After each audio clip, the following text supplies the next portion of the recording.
Hi, welcome to Glimpses of Eternity. This is Tim, and this is part two of my testimony. I just want to recap a little bit. Part one of my testimony, there was some miracles that took place.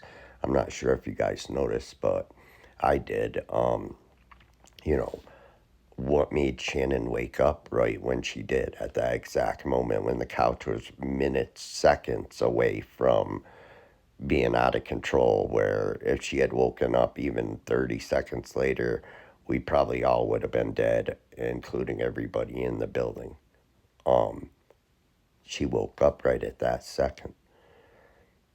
I don't know, but we owe our life to that.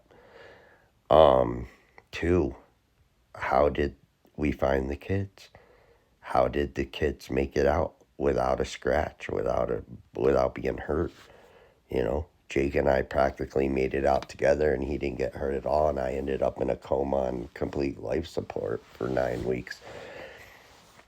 And then, obviously, the miracle in the helicopter on the way to the Syracuse burning unit.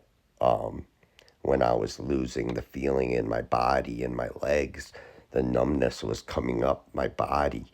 And then all of a sudden, Jesus appears to me. I didn't know it was Jesus at the time, gives me a cup. I drink it, it's blood, and he disappears, and the numbness recedes, and I can feel again my legs. And, then I wake up and I'm in the Syracuse burn unit ICU, and there's priests praying over me, giving me my last rites. They actually don't call it last rites anymore. It's called the anointing of the sick. And I had a trach. I was intubated, and here's the scar from it. And I they gave me a piece of paper to write, and I wrote, "Am I gonna die?" And they yanked the paper away and said, "No, no, no, no, no." And that's the next thing I know, they had me out again. And I was in a place where, some people who have had NDEs call it the outer darkness, but it wasn't that for me. It was actually really light. It was very bright. It was a place of light everywhere. It was like snow and light, like literally a snow-capped place, and I was just laying there lifeless. I couldn't move. I felt like I was dying still, but I couldn't move. I was just laying there. I was aware though. And it was just bright light, snow, no trees, no plants, no nothing. And I just want to throw this one quick part in there because I think it's relevant. And it wasn't at this time in my life when I was 22 when this was happening, but later in my life, after I survived that, later into my 30s, I was even caught saying a few times that I wish that after high school I never had kids, I never had a family. I just grabbed my guns and went to Alaska and lived off the land. That would have been my dream. And I think that was a sin, just because what kind of life would have that been? A selfish one. I wouldn't have lived for anybody living alone in the woods. Even if I took a woman out there, it was just me and her living off the land. What are we doing for society or for any people to be remembered as, as part of humanity? Nothing. So I think it wouldn't have been the life God wanted for me. And, I resented my life. I really wanted that. So anyway, I didn't realize this before, but because I was resenting my life, the life that God had given me, I was resenting God. So that was my sin, and that was what I was guilty of. I don't know if it's relevant. I think it's relevant. But anyway, this guy who was dressed in furs was pretty much living my dream life in the future, what would have been my dream life, what I said. He grabs me by the leg, by the ankle, and starts dragging me through the snow back to his cabin. And in this realm, you have like knowledge. You just know things, okay? And I know that this guy is dragging me back to his cabin to cannibalize me. Yes, I am food, okay? So they're gonna drag me back. They're gonna he's going to cannibalize me and he's going to make me into food. And he brings me back, and it's his wife, his daughter, and his daughter's about my age. And I know her thoughts, and she's thinking, there's no men around my age. I'll never find. I mean, they're living in this barren place. There's no plant life. There's no people. There's nothing around. Anything they find that is alive, they have to eat to survive. It's literally like a barren, like a desert, but it's like Alaska or Antarctica or whatever, but it's like barren. So she's thinking, how can I convince my dad to make this man part of our family instead of food? So she tells him, she convinced him, oh, he'd be better for us, to have another guy to go hunting with, or, part of the family to cut wood to help us survive. We should nurse him back to health instead of, you know, cannibalizing them. And she convinced her father, and so whatever, somehow, I betrayed this girl because I didn't really love her. I had to marry her or whatever, because if I didn't, I was meat. So anyway, they got mad at me for whatever. I betrayed her or whatever. I don't know exactly what happened. I can't really remember the exact details. I don't think it's important anyway, but I betrayed her or something, and I had to escape, and they were trying to kill me, and I was there was like these rescuers, like EMTs or whatever, and they were at this plane, and they were like going, "Come on, come on, come on!" And I was running, I was trying to get away from them, and then some of them had me on a stretcher, and they were running me up into the plane, and the guy had a gun, and he was shooting, and at the last second, the door closed, and I was up in the plane, and it took off, and we just barely made it away. So now I'm in this airplane, right? And I'm looking out the window of the airplane, and I'm on this other airplane. Now, let me remind you, this is pre 9/11. This is in 1999. November 14th, 1999 was the fire. It's before 9/11, 2001. So I'm on this plane. I'm looking out the window. I see another plane, and in the window of the other plane is my mother. And I know that the planes are hijacked, and their terrorists want to torture and kill the passengers. So I'm watching my mom's plane. My plane is flying pretty much side by side with her plane, but my plane is on a lower horizon over the ocean, and her plane is on the in the mountainside, and her plane ends up crashing into the side of the mountain, and there's this huge bright explosion, and then all fiery bright explosion, and in the center of the explosion there's a very bright white light, and right in the middle of the bright light, any Catholic knows the shape of the statue of the Virgin Mary. Her shape is unmistakable. And that's what I saw. Her shape. It was a flash. It was like the crash, and it blew up, and it was this big, bright explosion. And right in the center, she was there. I saw the Virgin Mary. And then my plane crashed into the ocean and started sinking to the bottom. The passenger lodge that I'm seat belted in sinks to the bottom of the ocean about, I don't know, 15, 20 yards or 20 feet, maybe down, 30 feet down. It wasn't that deep. So, and in my head, seeing the Virgin Mary, it meant that my mother was okay. Don't stress about your mom. Don't worry about your mother. That's what it meant to me at the time. So I'm underwater, and I'm underwater for like days, and I'm not dying. And I don't know why I'm not dying. I'm like strapped into the seatbelt, and I'm like, asking God. This is the first time I asked God, I'm like, why am I not dying? How can I be underwater and not breathing and still be alive? And in reality, I'm trached. I can't really breathe on my own.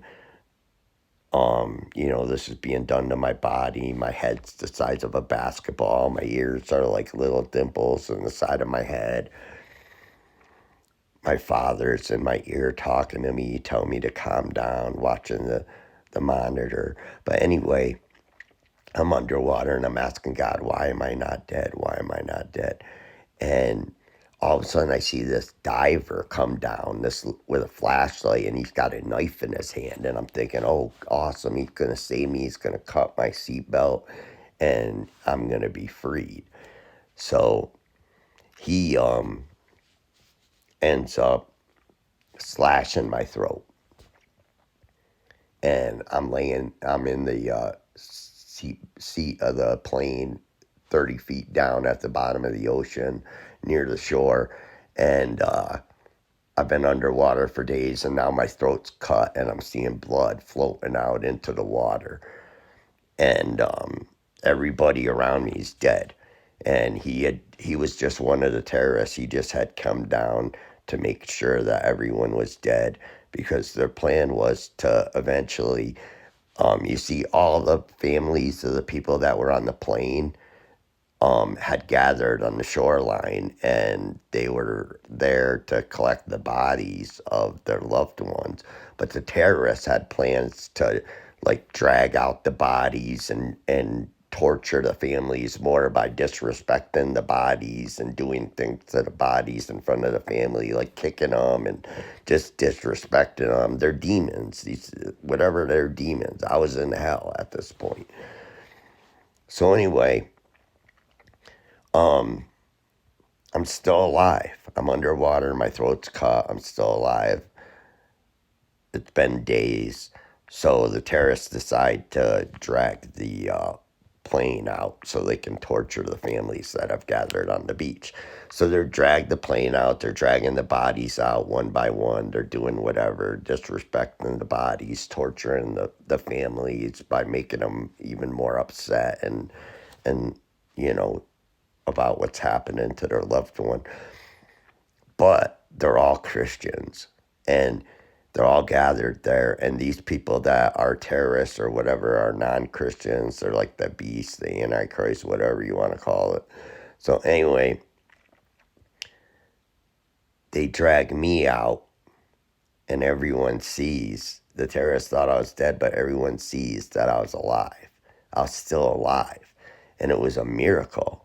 And they didn't know how it could be possible that I could still be alive. And the terrorists, the demons, whatever they were pissed. They were pissed because all the families of the loved ones that died, who had gathered on the beach there, actually found some driftwood, some big logs, and they made a cross out of these two huge trees, and they stuck it in the sand. And this big wooden cross that was stuck in the sand with all the families gathered around it, all happy and joyful and praising God because of the miracle that I represented, being alive. It gave them all hope that they knew their loved ones were with God and were okay, because they seen that there was no way I could be alive. It was like a miracle. Like, it made them all know that God existed. And I knew all this. All this knowledge came into my head that this is why all this had happened. So anyway, that was one part of it. And, that was like my first hell I went through. Well, actually, the first hell I think was with in the Alaska place with that guy, when I was dying and nursing me back to health. That was probably for my sin of saying I wanted to live by myself and resenting my life or whatever.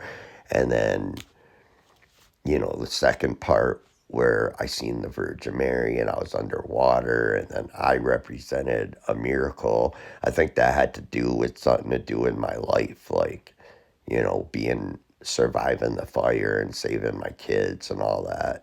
When I came out of the coma, I didn't know I was even burned. I thought I drowned because of, the world I was in. It was not the reality we're in now.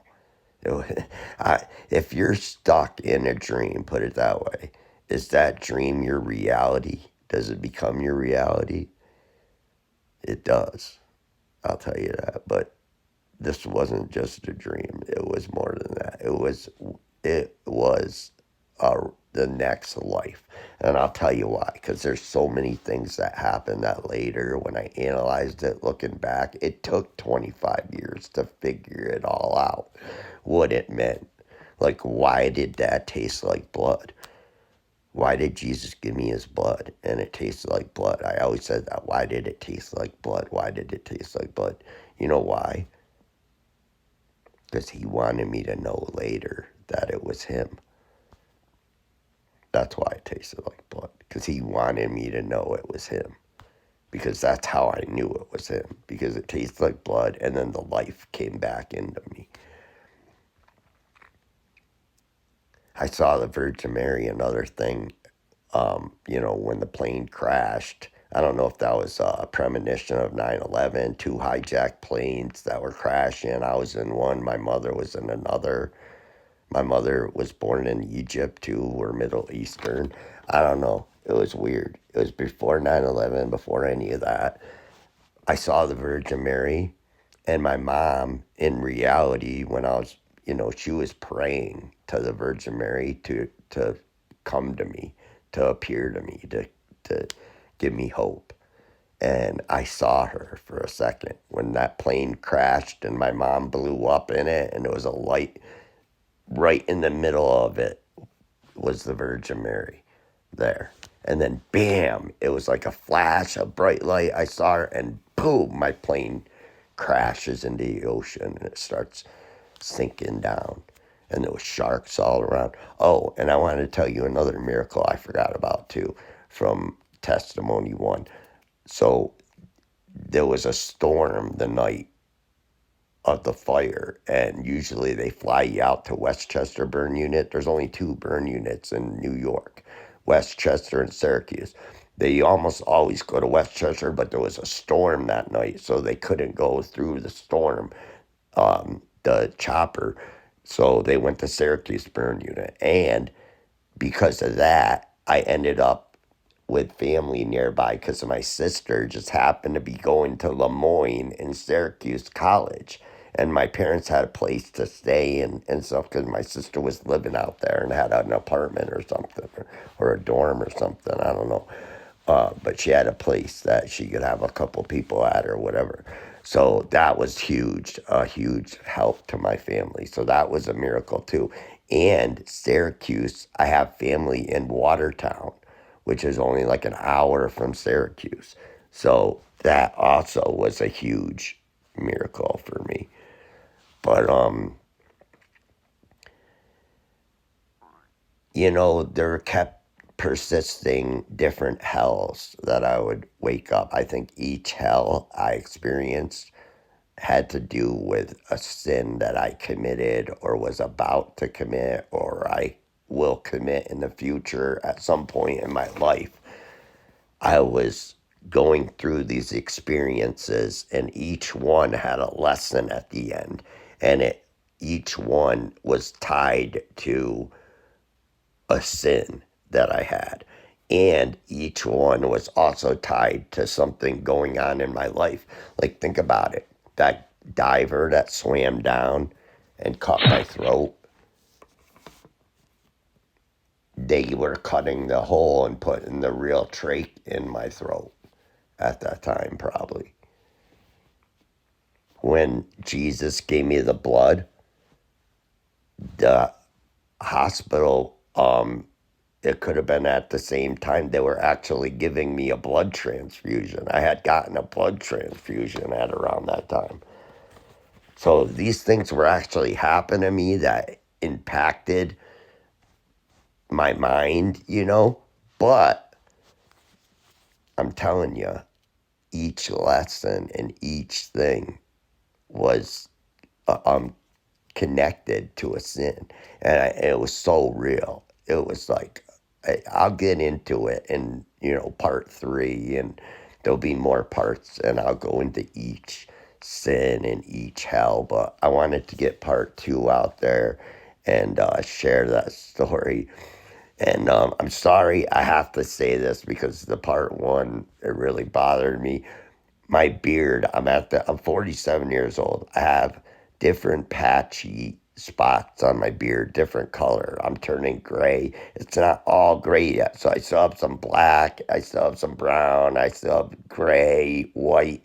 And right here, I have a white hair and it stands out. And everybody always is like, what is that? A booger or something? No, it's a white hair. There's nothing I can do about it. I tried to trim it. It's still there. But anyway, that's all that is. I have to tell you that. But anyway, this was part 2 of my testimony. Oh, and so anyway, I also want to add this other thing in. So yeah, there's demons. They attack you. That's what it's like in hell. They know everything about you. They can create this scenario, this reality, this world that you're in, where they torture you and they use your sins against you to hurt you and to hurt your family and to hurt you in ways you could never even think of. And that's how I know it was real and not just my mind, because the things that they did, my mind would never even come up with or comprehend. It's so awful and graphic, and we'll get into that in another one. But I wanted to add this in. I was just looking through my phone the other day. It's been a year since my father passed away. My beloved father, who, I love so much. He died here in the house. I'm moving into his bedroom soon. And I found this video that I found this video that I had made of, it was probably like the week he died. The video, my mom was feeding him ice cream. It was probably like maybe a few days to a week before he died, maybe a couple weeks. I'm not even sure it's the exact date, but it was just before he died. He was on his deathbed. He never got up out of bed from the video to when he died. He was right where he was. So anyway, this video, I'm telling my dad about the demons and to not be afraid, because just have faith in God. And once you get through the threshold, once you get past that and keep your faith, as the prayer goes, as I walk through the valley of the shadow of death, that's what happens when you die. And I knew this. Do you think that I would tell my beloved father that I love so dearly? Do you think I would tell him a few days before on his deathbed? Would I be warning him about demons and what's going to happen if I didn't know, if I hadn't been there, if I didn't see it, if I didn't believe it 100%, what I'm saying? Do you think I would try to scare my father, right before he's going to die? No, I wouldn't do that. I suggest you guys watch the other video. I'm going to have another video with my father, and that clip of what I said to him, because it's relevant. It's really relevant. And I'm talking about the demons and just keep the faith, get through it. Once you get through it, once Jesus is there and you're not afraid because you have faith, you know that God loves you and he's gonna get you through it. He's gonna protect you. All you gotta do is call on him. It's not easy to call on him because it's like your subconscious. So you have to believe, you have to have him in your heart, like really in your heart, because it's not going to come out. It's like in a dream. You don't have control of what happens. It's your subconscious. So you have to really love Jesus in your heart, in your soul, in your subconscious. That way you will call on him when you are in that state. But anyway, I was telling my father, you got to get through it, get through the demons. Once you get past it, you get through the threshold, they lose all their power. And I told him, I'm not afraid. Because now I already been through it. I'm not afraid to go through it the next time. I told him them demons, they're going to be the ones that need to be afraid of me because of what I know. And because I have the Lord with me, and I know this time, and he's in my heart, and I am definitely going to call on him if I'm not afraid to walk through that valley. Not with Jesus by my side. I'd be shitting my pants. Anybody would be, oh my God, you would be so afraid if you didn't have God there to protect you walking through that valley. It's like a child walking for the first time into his mother's arms, taking those steps, and the mother standing back there saying, come on, come on. That's basically how Jesus is when you're walking through that tunnel after you die. He's at the other end of it. You see his light shining through, but in the tunnel, there's demons trying to get you. You don't call on him? You don't believe in him? Having a lot of problems with my storage and my phone and making this recording, but you don't call on him, you don't believe in him when you're going through that valley, then you're susceptible to them demons, and they're going to grab you up and they're going to take you straight to hell. And this is basically the whole warning of this message, and it's real. I swear on my father's soul, heaven and hell is real. You think I would have scared my beloved father, who was on his deathbed, who died a day later, telling him about demons and preparing him for what's to come, if it wasn't real, if I didn't experience it? Well, I suggest that you all go watch the other clip. My dad died like a day or two later after I told him that. And I'm going to put it out there on YouTube for everyone to see, which I'm not 100% comfortable with, but because that's my father. But if that, so I'm having major problems with my phone. I need to get a new phone. It's messing up with the storage and stuff. I'm sorry. I'm just trying to finish this video. There will be a part 3 explaining everything, wrapping everything up, but I wanted to get another video out there because I know it's been a while. So this is part 2 of my testimony. Stay tuned for part 3. Like I said, part 3 will wrap up a lot of things together. I hope it's making sense. I'm doing the best I can with it. Like I said, I don't plan these. I'm winging it. I'm telling it from memory. I don't prepare. I don't do any preparation to make these videos. It's just all from memory. So I'm doing the best I can with them. Having technical problems definitely has been a setback, but I'm going to get the videos out. Thank you for being patient with it. Thank you for staying subscribed and watching the video. I appreciate it. If you're not subscribed, please subscribe and hit the notification bell so you know when there is an upload. On this channel, I don't always post it when there's a new video. So get subscribed, hit the notification bell, and I appreciate you all listening to my testimony, my account of what happened, and I appreciate your love, support. Please share the video. I'm going to be getting a surgery that's a very high-risk surgery soon. I actually have to have a couple surgeries that are very high risk. I could lose my leg. I could die. So it was urgent for me to get these videos out there before the surgery, just in case something happens. So I wanted to do that. And, you know, originally I wanted to take my time with these videos and make them a lot better, but with the urgency, with the surgery coming up so fast, I just want to get the story out there so you guys can hear about it. So anyway, this is Tim, and this is Glimpses of Eternity.